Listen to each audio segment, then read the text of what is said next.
This episode is sponsored by Local First Arizona. Local First Arizona is dedicated to the success of Arizona's locally owned businesses and communities across the state, including Tucson. As the largest local business coalition in the country, Local First assists independently owned businesses of all sizes create jobs and strengthen the local economy. Local First also works to achieve racial equity, reduce environmental impacts, improve healthy food access, and develop economic opportunity in rural, tribal, and urban communities.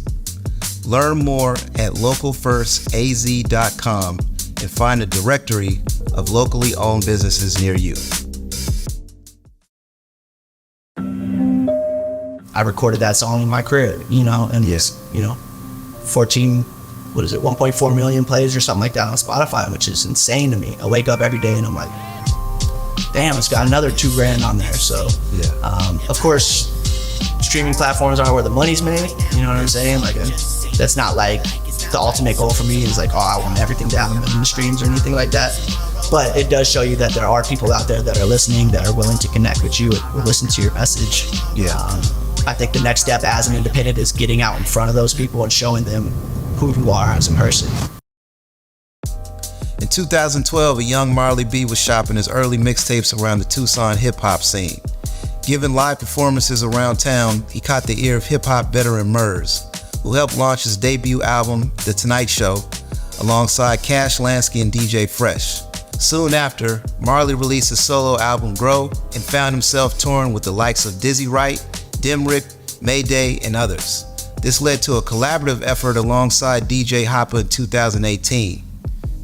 His 2019 album, Time Again, built on his established momentum.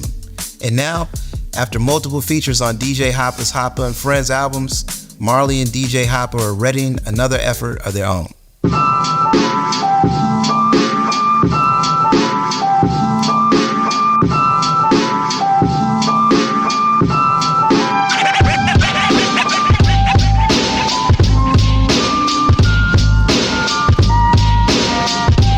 Marley B, let's jump right into it, man. When did you start rapping? I started rapping in my teens, as far as really starting to write stuff down, freestyling from a young age, with the friends and stuff like that, you throw a beat on. But I didn't really start taking rap serious until I was in my 20s, 21-ish was when I released my first project.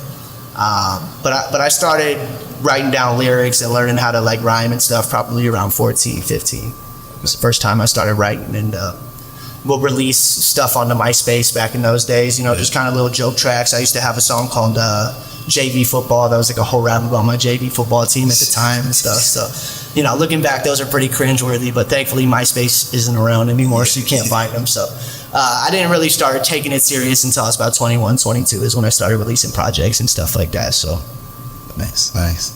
Can you talk about some of your influences early on in your career, and how Tucson's local and hip-hop scene, or Tucson in general, have influenced you over the years? So early on in my career, I listened to a lot of Tech Nine. That was one of the first shows I went to, hip-hop shows at least. I grew up in a kind of a rock household. My mom played guitar and sang for some rock bands growing up. My older brother was a guitar player. But I kind of steered off into my own and started listening to hip-hop in my teens, and then went to some Tech Nine shows and kind of fell in love with the whole performing and everything that comes along with it around that time. So Tech Nine was a big influence for me, at least getting introduced to the hip-hop side of things. And from there, I fell in love with different artists. Bone Thugs was a big influence on me too. That was, one of the first artists I heard of it, back as a kid. That Crossroads video, it's just one of those ones that sticks with you. So I delved into their catalog and got more into the hip hop side of things. So I think that kind of comes across with the choppy influence, and that's how I first really fell in love with rap. But from there, starting to release projects around 21, 22, and getting to go out in the scene and perform at these different venues and stuff, it's definitely catapulted my career a lot farther than some of these other cities. Being able to go out to weekly open mics and things like that early on in my career and hone in on my stage presence and things like that, definitely it elevated me a lot. And I'm thankful that we have that kind of community that, even the smallest artists can still get a chance to get on stage and perfect their craft. I feel like sometimes in these bigger outlets, you just don't get that opportunity as an artist unless you have a buzz for yourself. But out here, it's like, man, just go to the open mic and get on the mic anytime, So thankful for that, real artistic driven community we have out here. So yeah, most definitely. When did you first realize that music was a realistic pursuit for you? It was probably around 24 when we signed with Murs, me and Cash Lansky, my big brother. We kind of lucked out. And, Murs, he had some stakes out here in Tucson. He was living out here at the time, and happened to catch one of me and Cash's performance at the Rialto, and we caught up with him after and chopped it up. And soon thereafter, he's like, I'm starting a label, and I'm looking to put on some artists that I think have some potential that don't really have the outlets that I have. And at that point, being 24 years old, having Murs come to you and being like, you have potential like that, that definitely put me in a whole different mindset from then on. It was like, yo, this is really something that's fathomable for me. I can go out there and I can get this. And I have somebody that's a legend in the game that's laying the foundation for me, so you got to take advantage of it. So 24 or 25 years old was probably the first time I was like, well, this is really doable. So yeah. And just ran with it. For sure. Just haven't stopped since, man. Yeah. You have a very distinctive voice and rapping style. Can you talk about your process from writing to your delivery? Absolutely. Yeah, so like I said, I grew up on like that Tech Nine Bone Thugs kind of stuff when I first started getting into rap, so I feel like that's a big influence on the way I approach a song. Cadence is one of the biggest things before I even start writing lyrics. I find the cadence that I want to find on the beat, you know what I'm saying? It's almost like drumming on top of another beat. And from there, I start to break down the lyrics and break down the emotion of the beat or whatever it has brought to the table that I want to write about. And finding my voice took a while. When I first started rapping, I wanted to kind of put some grittiness in my voice, and I would just like kind of yell too much. I didn't really know how to control my voice, and it took a long time. I want to say, at least my first couple projects, I sound completely different than what I sound now. And one of the biggest factors for me, at least, was getting my own equipment in my home where I felt comfortable and I could spend hours trying it in different vocal tones and playing it back to myself and seeing what it sounds like. Because, when you're talking and you don't really hear yourself the way that others hear you, you know what I'm saying? So it takes a while to digest it and figure out what works for you and what doesn't. You can, because there was times where I was like, oh yeah, I want to rap with a deeper voice. I always love some real deep voice, gangster shit, but that's not me, so I had to find my own voice and learn to love it and just kind of cater to what the people liked. But it was a process, but I feel like having your own equipment in your own studio, somewhere where you're comfortable and you're not taking up other people's time to kind of figure out your own craft, that was definitely big for me. So I think like you said, growing up in a rock household, and you had an older brother that played an instrument, guitar, and you never played an instrument. I grew up playing instruments for sure. That was like my first introduction to music. I played bass guitar for a while as a kid, and then I also played trumpet in middle school band, and then we had a piano in my house, so I grew up learning how to play the keys and playing things by ear. So I was definitely influenced by the music side of things and the foundation of what the melody and the beat can take you to write about and inspire you to talk about, so. Yeah. I think for me, like, when I listen to you, it sounds like, almost like you're a vocalist as a separate instrument, like your delivery, which is extremely unique. And then when I've seen you perform, like, the thing that came to my mind, it was here at Thunder Canyon Brewery, it was like, sonically, it sounded like some Siamese shit. Like it was two people rapping at one time so fast. Right. It's like I was watching Mike Tyson. He was explaining to Sugar Ray Leonard, and he said he was so fast that two punches sounded like one. Yeah. So that's what made me think of you. Like this cadence is so fast and so on point that it's delivered as one. For sure. And I don't know my biological father, but he was a drummer in one of my mom's bands back in the day. So I feel like I've always had a knack for like rhythms and things like that. So I'll hear a beat, and that's why I talk about my cadence being first before I even figure out what I'm going to write about, because the cadence is so important to me. And sometimes these drums are already good enough that, you know, you don't necessarily need to find that cadence. But for me, it's like finding these little pockets and putting my own little drums on top of it is, you know, using my vocals as another instrument, like you say. So yeah, definitely. Yeah. And I never like to coin like artists when I, you know, speak to them or interview, like say, like kind of sound like you have this influence to that, but right. I definitely thought like a little bit of Bone Thugs and Harmony. For sure. Yeah, I was crazy about man. that. And that's it's great because one of my first big shows I opened for Bone Thugs at Rialto Theater, and that was another moment that was like pivotal in my career. And like I remember seeing Wish stand inside stage and rocking with my set and stuff like that, and that was just so mind blowing to me. So definitely a big influence. Yeah. And Tech Nine too. Tech Nine has a chokehold on for sure. Yeah, his stage presence is immaculate. You know, so I'd love to see you get down with both of those acts, and definitely on the bucket list, man. Yeah.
Does this feel kind of like a full circle moment that your debut was a collaborative effort with Cash Lansky, and now 10 years later you're coming back with another full album with both Cash Lansky and Tommy Will?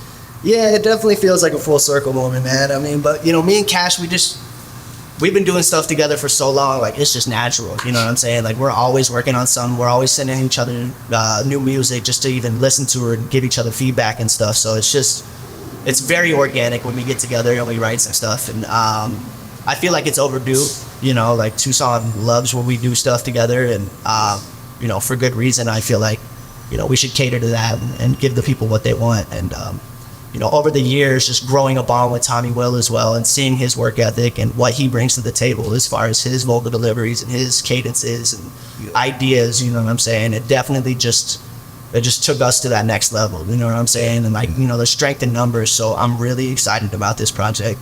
I'm always excited to work with both those guys, regardless of what it is, you know, whether we're hanging out on the weekend, going barbecuing with the family, or we're working on some music, or going out on tour, doing shows. So I think that crosses over in the music. You hear that, you know, that organic vibe. So you hear the cohesiveness. And, absolutely. And just to piggyback off of like Tucson being appreciative when you guys get together, like a side note, when I first heard Muse, like you, Rutt, Cash, and Tommy Will, like I flipped the fuck out. That's dope, man. That track is hard. Yeah, that was a big moment for me too, man, to get all those dudes on one track. And we went out to Broken Complex in Los Angeles, my label. We went to the studio out there and worked with Hoppa, you know, so it was fun.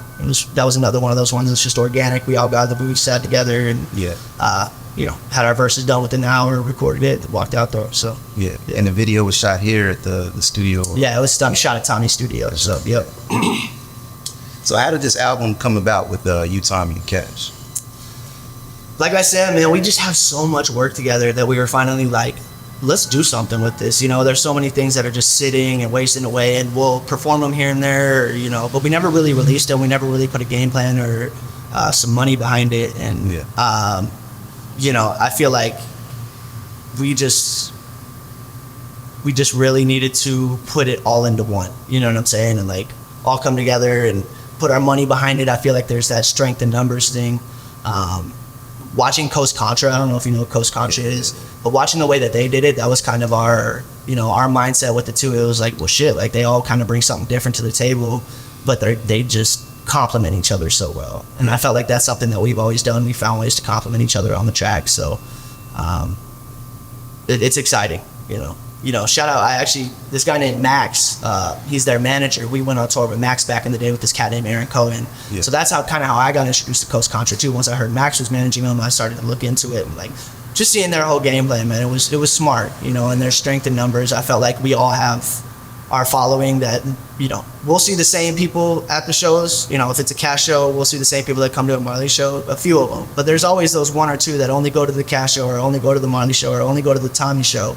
And we're just like, why don't we bring them all together? You know what I'm saying? So, I'm excited for this project. I'm excited to put it out. I just feel like we got to put the final pieces together, get those visuals right, really get it marketed right, because it has a lot of potential, and I feel like it's something that Tucson can be proud of and stand behind. So, how long has this been in the works, and when is it officially being released? So it's been in the works for some years, man. Like I said, we've been working together for years. I want to say officially, it's probably been like a year that we've like actually been like, all right, this is what we're doing. This is the project. This is how many songs we're gonna do. This is what we want to put out for the people. But like we've a lot of these songs, we redid within the last 6 months because we're like, all right, well, we got to tweak this. Let's change the beat. Tommy started producing, and we started using a lot of Tommy's production just to keep it all in house. And it's been great. So as far as like a release date, I don't think we have an official one yet. We're just trying to make sure that it has the right presentation, and that it just doesn't go, overloads. So talk a little bit about Broken Complex and your relationship with DJ Hop. Yeah, so Broken Complex, man, I've been signed with them for about 2 years now. It's a label out of Los Angeles, independent hip hop label, and it's run by this guy named DJ Hoppa. If you don't know who DJ Hoppa is, look him up, man. He's a legend in the game. He's been around for like 15 years, really, really doing it, touring, independent hip hop, the whole nine. So I linked up with him through touring with Dizzy Wright. I hopped on tour with Dizzy Wright. I want to say 2017 was my first tour with them. And originally I was just a buy-on, just an extra artist that was like, yeah, I got some money to throw at you guys. Like, let me open for you. Let me come with you. Let me show you my value. So, the next tour after that, they had asked me to come out and help out run merch, and just come check out, see the back end of things. And, through this grind of going out on the road multiple times with these guys, you really get to know each other. You're living in a van together for 30 plus days. It's personal, so, getting these opportunities to be around DJ Hoppa, we've been able to grow a real organic, friendly relationship. We both have the same sense of humor. We both have a similar mindset. And through that, I've been able to continue to tour with these guys and actually be the opening act and get paid for that rather than trying to pay for that and, trying to weasel my way onto these tours. So it's definitely cool to see that whole thing come to fruition, and what I've invested in that I've made back tenfold through just showing them I'm a genuine person. I'm ready to go out and work, and whatever my job is, I'm going to do my job at my best ability. So me and Hoppa just became friends over the back end, hanging out every day in the bus and being on the same schedule. It's like, man, you want to go get some lunch? Let's go chop it up. Let's go do this. Let's go do that. And we just became friends. And after that, it was like, hey man, if you want to come on board and start releasing music under my moniker, I'd be more than willing to, help you put out your music and give you a little bit of a bigger platform, because they definitely had to have a decent following, and that's what they brought to the table, for somebody like me. Of course, I, can do well in Tucson, but it still doesn't always, show elsewhere, I use different markets, and I've been able to hop in with Broken Complex, who's, got a lot of following overseas, and really see my overseas following pop off and my East Coast following pop off. So Broken Complex is a good position. I'm really happy where I'm at. Like I said, DJ Hop is like a big brother to me, so I trust him, and I feel like the game plan we've implemented has definitely boosted my career, pretty far. So yeah, sure. You and DJ Hop released an LP in the past. Is there any full album down the road in the works? For sure, absolutely. It's one of those things like with when I came to the table, it was like, right now we don't have the following. Like I had already released a couple albums in the past, and I felt like a lot of the music was just getting swept under the rug. Put out a 14-tape project. 2 of them get a music video. The other, 12 just kind of, some people will come up and be like, oh, that track was dope, but you feel like you're not really getting the value that you put into it. So when I went to the table with Hoppe, he's like, yeah, let's not really focus on a project at this point. Let's get your numbers up to where people want a project, where you have a demand for a project, where it's like, okay, let's put a few of these big singles together, and then let's throw in 6 or 7 extra tracks and make this a project. So we've just been slowly releasing singles, at least once a month, sometimes twice a month for the most part. And I've definitely seen that the increase in my numbers, my streams, and my listeners go up. So it's just, at this point, it's just about sitting down, taking the time to make an album, and then figuring out a game plan to release it, But I would imagine within the next year, we'll have a project on the table. So. Dope. Yeah. You said you and DJ Hoppe have similar sense of humor.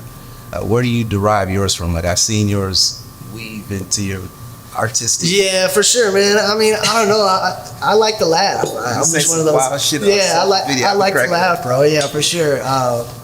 I grew up on like Beavis and Butthead and shit like that. So like I have a really weird sense of humor to some people. I find dumb shit funny. But when you find another person like that, it's like, oh yeah, you get it too, man. So you got to be able to laugh at yourself. You got to be able to laugh at other things in life. That's what keeps me going. So, but yeah, man, I have an immature sense of humor for sure. For my age, I would consider it, but I don't want to lose it at the same time to kind of, it's that youthful spirit. So, I know when to be serious, you know what I'm saying? I know when you shouldn't joke about things, but at the same time, I do like to push the edge every once in a while and, make a comedy out of drama. See the light in life, so. Yeah, it's definitely intertwined into your persona, but I've seen you get super serious when you're about to go on stage, or you get on stage and it's like super focused. Right, yeah. So you definitely have a distinction between both. And for sure. Down. And I try to let the sense of humor still, present it to my people and on social media, because that's who I am in real life. I'm not going to put up some front like I'm some cool rapper dude that is too cool to laugh and shit. Like, I find this same shit funny too, man. Like, I work, I do the same shit that every average day person does. So average person does every day. So I'm not afraid to make fun of myself for sure. Or, the situation at hand. So. Yeah. How is it juggling the everyday life, working and being an artist at the same time? It can be tough at times, but I'm also thankful for it, because, when I go on the road, I'll go on the road for like a month at a time. And when I come back to work, like, I'm honestly looking forward to it. I'm looking forward to getting back to the streets and talking to people. And, because, working at a smoke shop and doing sales, like, I get to meet a lot of people and I get to know a lot of people's stories. And it's something that I look forward to. I wake up in the morning and I'm like, I don't know what my day is going to bring. I'm probably going to see some interesting customers today, that's for sure. But I also want to know their story. You know what I'm saying? I want to know how you got to this point. And, you start to get to know these people, man. And it really does show you another side to life. And you know what I'm saying? How quick you could just be out there, So, it instills a humbleness in me to go back to work and to clock in and to be like, get yelled at by some druggie because his dollar bag of tobacco wasn't full enough, you know what I'm saying? And like, it humbles you back down, and then go on stage and have 100 people be like, holy shit, you're the man, So, it's definitely, I like it. I feel like it keeps me center, you know what I'm saying? It keeps me from getting too big-headed and being like, oh, I'm too cool for these people. Like, nah, I'm out here with you, So, I enjoy it. Yeah, because anytime I've been around you or seen you, you've always illustrated humility.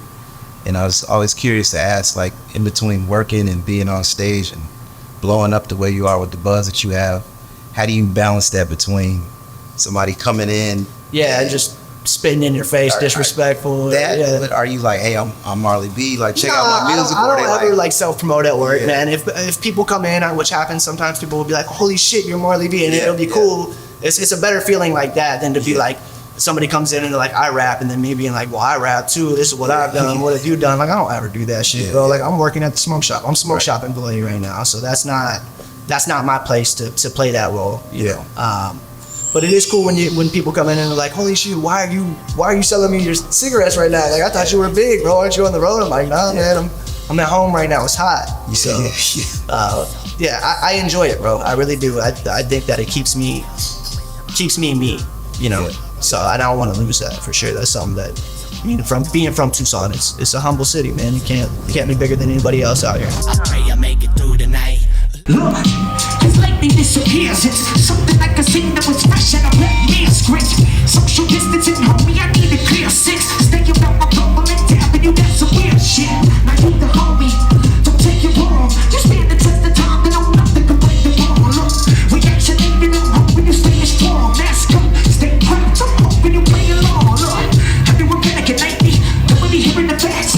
Ain't no one trusting the government, but they put it inside the facts. Seen it's like a dream, and I'm feeling to bring it back. So when things were nice and clean, and my team, it was still intact. But for now, I'm stuck in my mind, it's a place that I feel. Hanging off the edge of the death is what I was robbed hills. Mental health is an issue, it's on the rise still. Thinking if the virus don't get you, then suicide will. Your single Tomorrow with Greaves has performed really well on streaming platforms, surpassing 1 million streams on Spotify. How does that feel, seeing such a strong reception to your music? That's crazy, man. That was like, you know, 1 million streams is such like a big goal for any artist, as it should be. And to actually see that, like, honestly, I didn't know if I would ever see that, you know, until it actually happened. Like, and I was okay if I never saw 1 million streams. So, but for me, it was just like, okay, well, this is doable. This is the formula that works. This is how we're going to continue to put out music and figure out another way to get this to connect another million, you know, because you've got to follow it up. You can't just continue to ride off of one song for the rest of your life. And some of my other songs, they don't perform as well. So we're still figuring out, you know, it's all about the luck of the draw almost, you know, whether these streaming platforms pick it up or not, especially as an independent, you know, not speaking for like bigger labels that can put these things on the playlist, editorials and stuff that will get you hundreds of thousands of streams. Yeah. But, you know, it's a good feeling for sure. It shows you that it's possible. And even being from Tucson, I recorded that song in my crib, you know, and it's, you know, 1.4 million plays or something like that on Spotify, which is insane to me. I wake up every day and I'm like, damn, it's got another $2,000 on there. So, of course, streaming platforms aren't where the money's made. You know what I'm saying? Like, that's not like the ultimate goal for me is like, oh, I want everything to have 1 million streams or anything like that. But it does show you that there are people out there that are listening, that are willing to connect with you and will listen to your message. I think the next step as an independent is getting out in front of those people and showing them who you are as a person. Leverage it. For sure, 100%. So that's the next step for sure. Going on tour with Greaves right now, the next month is going to be amazing because, you know, those streams aren't all coming from me at all. You know, they're mainly coming from Greaves. So I got to latch onto that and find a way to put my music in front of those fans, make sure that they continue to digest it like they would Greaves music. So and that's still remarkable, like you said, to pin something in the bedroom, walk out, hop off the porch to 1 million. That's connect with 1 million people, bro. Like that's it's still, you know, it doesn't seem real. You know what I'm saying? Like it's almost like you can say it, but you're still not really feeling it because like the grand scheme of things, 1 million people is a lot of people. So I'm thankful for it for sure. Talk about Greaves and his influence in your music and you starting out and just growing up. So Greaves was another artist that I got introduced to, like coming right out of high school before I was even really rapping. That was just kind of speaking to what I was going through at the time, and I really fell in love with his album. It was called Irreversible. I listened to that thing front to back a lot of times, you know, and it was always, you know, on my bucket list to collaborate with Greaves, to work with Greaves, get to know him if at all possible. And to see it, you know, 15 years later to come to fruition like it has is pretty crazy. I'm a firm believer in the law of attraction, and it's something that I've always, you know, in the back of my mind, and I've thought of all the time. It's like, I'm gonna work with him. Like we're in the same realm. We make the same kind of music. We talk about the same kind of things. It's only right that one day we're gonna collab. You know, if it doesn't go any further than that, fuck it. But I got to work with an artist that I look up to, and to actually get to know him and, you know, realize we're very similar as far as personalities and mindsets and what we have as our goals and aspirations out of this. It's just been awesome, you know, and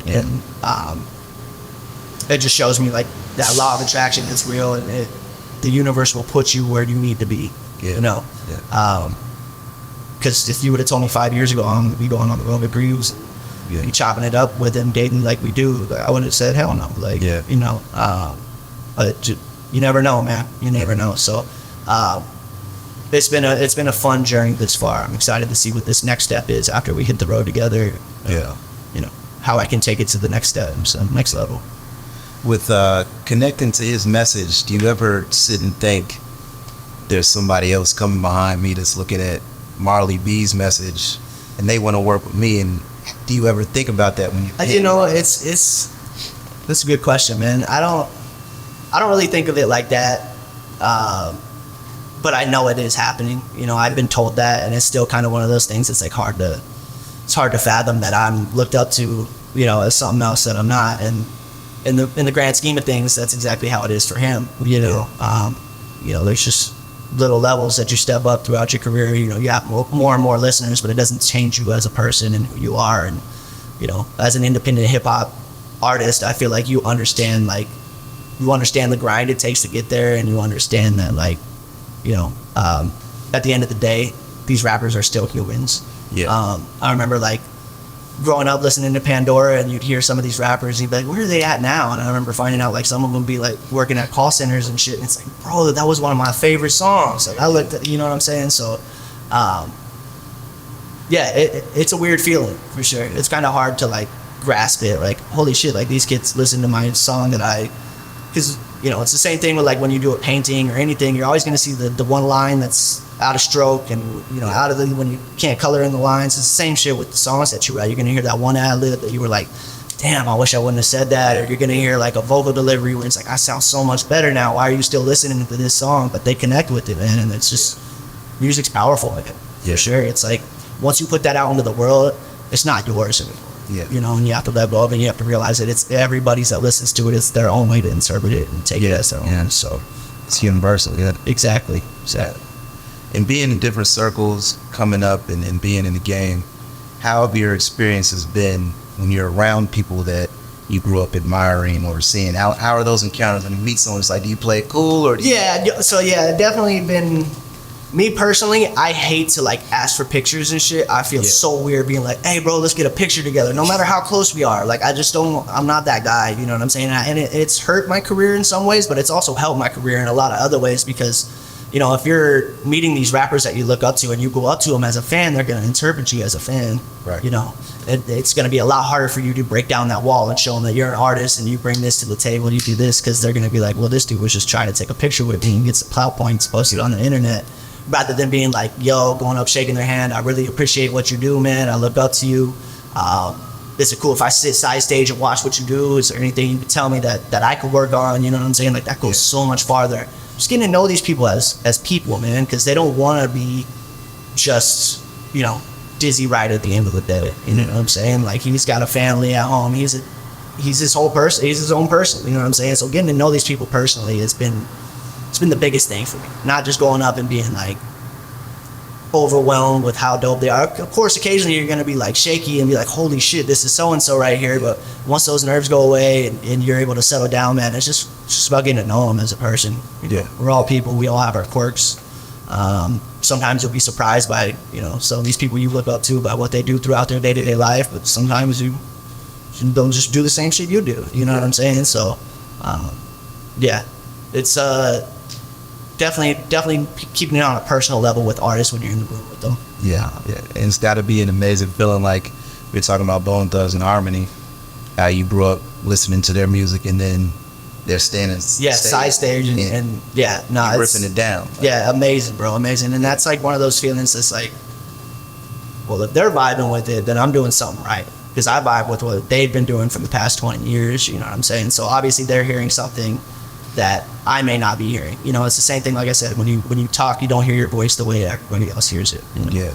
And I don't necessarily hear my music the way that everybody else hears it, because I see the whole process that was behind it. Yeah. You know, all the mistakes we made throughout just to get that song, but all they hear is that song, you know? Yeah. So, it's a crazy feeling for sure. It definitely gives you some sort of validation, but at the same time, you also know they're not going to take you with them. You know what I'm saying? Like, you still got to make your own way. You can utilize these connections to get outlets to take yourself up this ladder, but you know, nobody's going to do it for you. You know, just because somebody says you're dope doesn't mean it's like, there's my ticket. You know what I'm saying? So, yeah.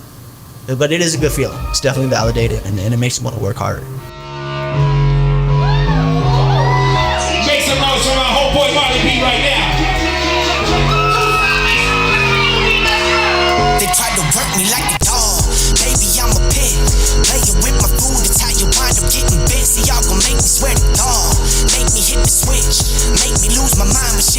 I'm getting rich. See, I just need some peace and quiet. Look, honestly, it would be nice, kinda like audio. I push, see, everything come with a price. Been living this life for keeping it chill, but ready to snap, ready to kill, ready to ride, ready to steal, ready to speed and let go with the wheel. So let my ego talk. This one gon' make you lose it once that needle drop. I'm slashing up the beat, so let me eat before I feed the crops. You better scrape your plate or else the meat'll rot.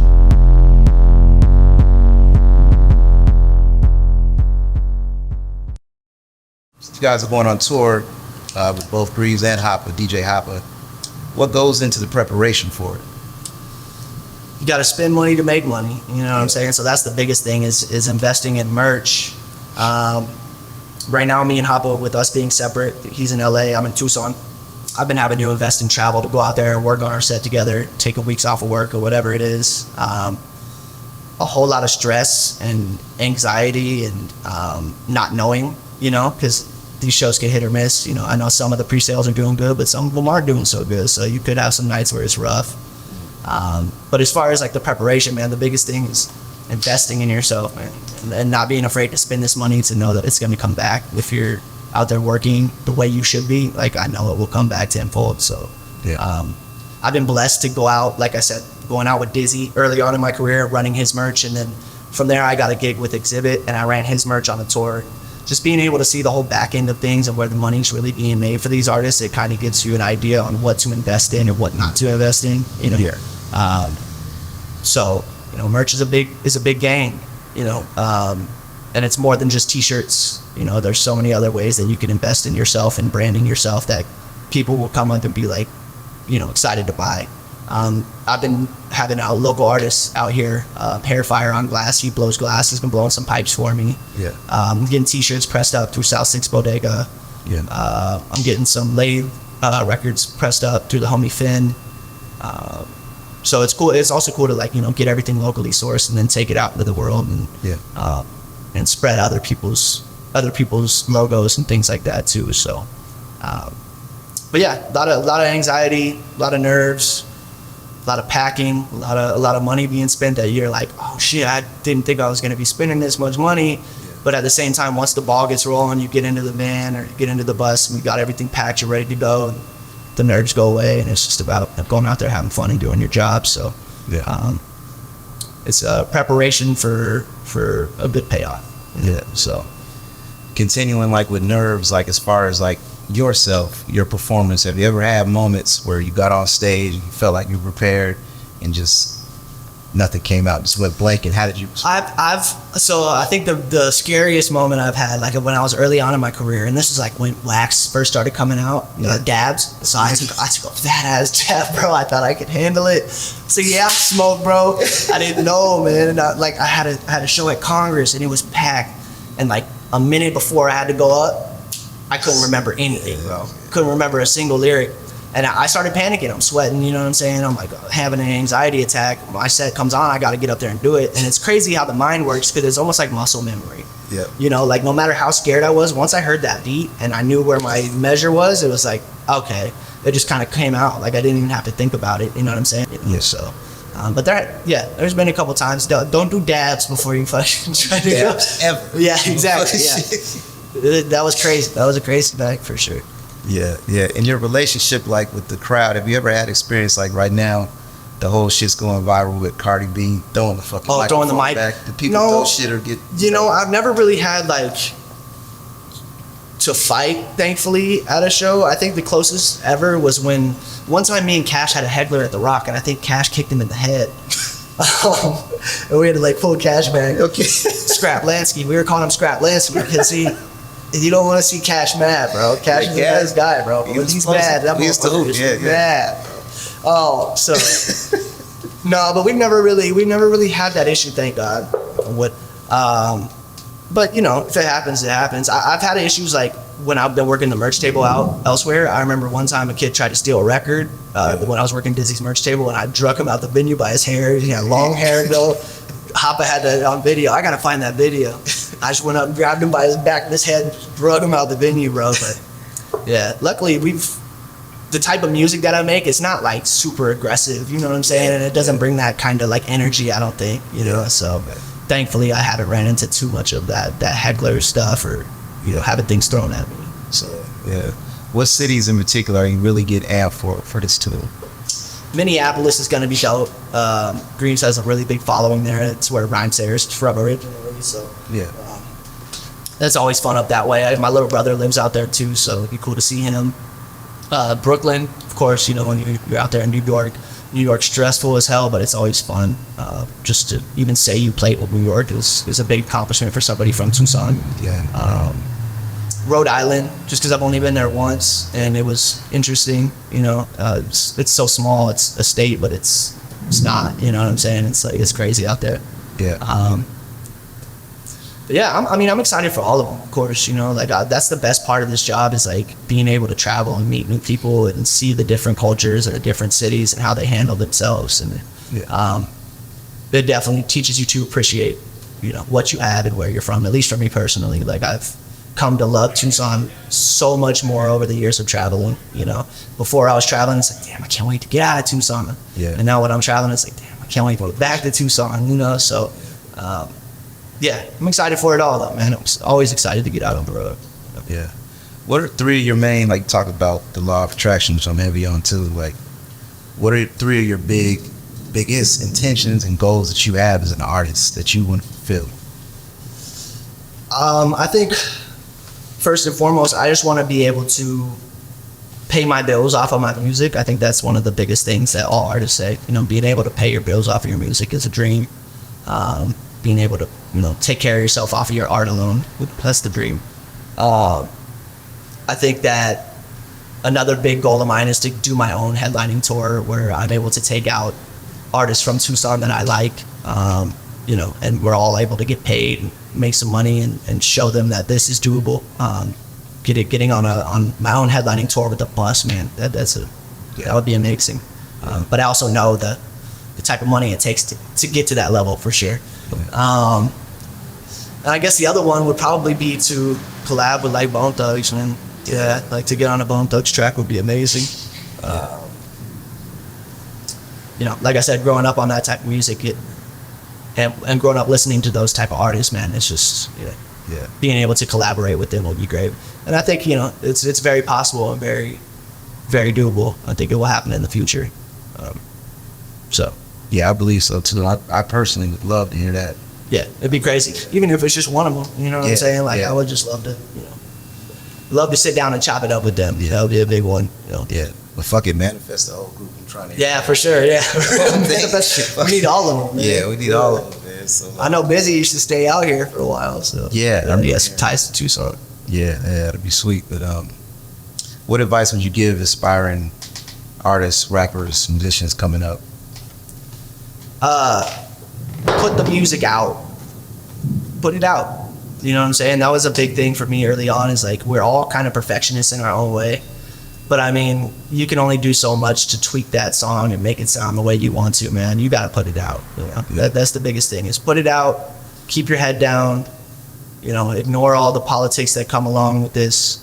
I've been doing this for like 11, 12 years. I've definitely seen so many rappers and critics come and go. Yeah.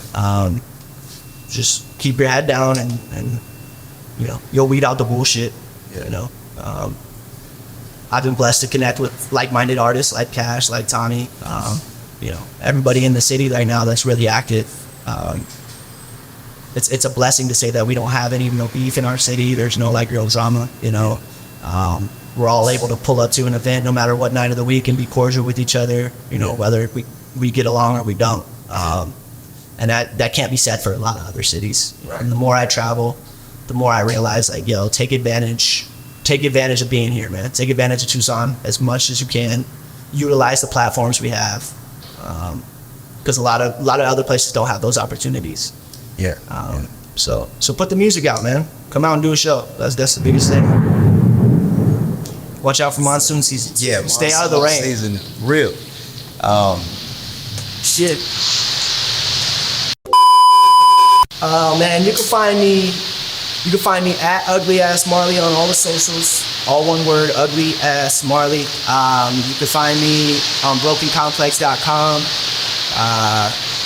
You can find me on Tinder. I'm swiping on Tinder all the time. I knew that shit was gonna come out. I'm playing with you, man. Yeah. But yeah, man, brokencomplex.com, @uglyassmarley on all the socials.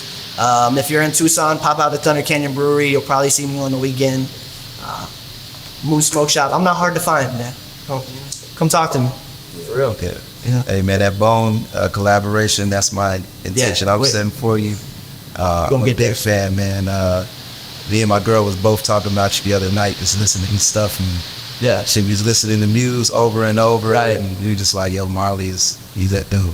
Yeah, that dude. Thank you guys. Everybody, we wish the best for you, Tucson, man. We love you. We fuck with you heavy. We want you to go all the way, man, because you got it. Thank you, man. You got it. Thank you, man. Got the it factor, so.